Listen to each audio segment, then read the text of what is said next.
I think of fine bourbon and the Kentucky Derby. And I think of Derby pie. In this state, it's hard to compete with bourbon and horses, but a lot of people here place their bets with Derby pie. It's a very rich dessert, and I know it's something you can't get anywhere else but right here in Kentucky. When I think of Derby pie, it's I'm going to have a diet plan in place tomorrow. This pie is rich, full of chocolate and walnuts, even though the filling tastes a bit like pecan pie.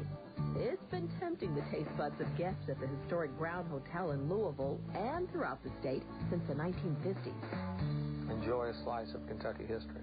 I'm sure they do. It is something that is sought out, and we're very proud of that. Alan Roop traces the beginning of Derby pie to his maternal grandparents, Leodra and Walter Kern. Almost a half-century ago, they were running a restaurant outside Louisville, along with Alan's uncle. They wanted to come up with some type of signature, some type of specialty item for the restaurant. So the three of them worked on a recipe and for the pie, and when they came up with a recipe that they were comfortable with, and they went about to name it, and they actually sat in front of the restaurant one evening and pulled the name out of a hat.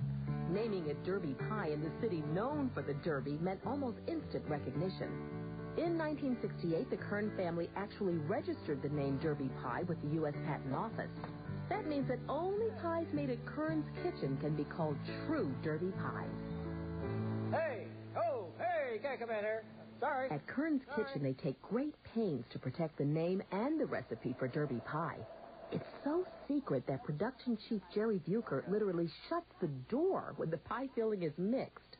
No one else knows it, and I can't tell. I never will. I have a lot of people try to get it out of me. I've had people try to bribe me. More than 100,000 pies are made at the small kitchen every year. The pie dough is handmade and then pressed into tins. Walnuts that make a part of that secret pie filling are hand-selected. And there's another part of the secret to Derby pie. The pie filling has a lot of eggs in it. Jerry estimates that he has personally cracked more than 2 million eggs in his 15 years on the job. You have to pick up 3 eggs. I'll pick up the 2 in the left hand and 1 in the right, and just hit the side. You got to hit it just right. But sometimes the eggs are difficult.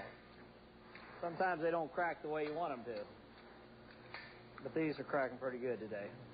This place goes into overdrive around Derby time, which is always the first Saturday in May. That's when the chocolate nut pies are in peak demand by local bakeries and hotels like the Brown. You don't want to run out because you're not going to make a lot of friends if you don't have it. It's a must-have during Derby, and as far as I'm concerned, it's a must-have year-round. Joe Castro is the executive chef at the Brown and has been serving it to his customers for 9 years.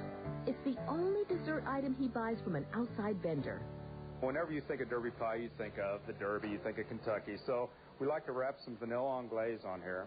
The chocolate's in the pie, so we want to make sure we bring that out a little bit. So we make our own chocolate sauce. And who knows, we may have some fresh mint. That's in a mint julep. Bang, there you go. Most of the time, the pie is served slightly warm, though Chef Castro has a rather unusual way to enjoy it. I'll tell you a little secret. When we're back here in the kitchen, it gets very hot. And we'll get the blender out, and we'll put about 4 or 5 scoops of ice cream. We'll take a piece of pie and drop it right in there, and we'll make shakes out of it. No matter how it's fixed, Derby pie and Louisville just go together. So while you're here, you want to get the big ones in. Derby pie, bourbon, country ham. So, it's something that you must have while you're here in Louisville. Kern's Kitchen will ship its pies, and we'll have complete ordering information a little bit later on in our viewer's guide. But up next, a trip back in time as we go to the heart of Bluegrass to visit a grain mill that's run by the 6th generation of the same family. And wait until you taste their spoon bread. You'll want an extra big spoon.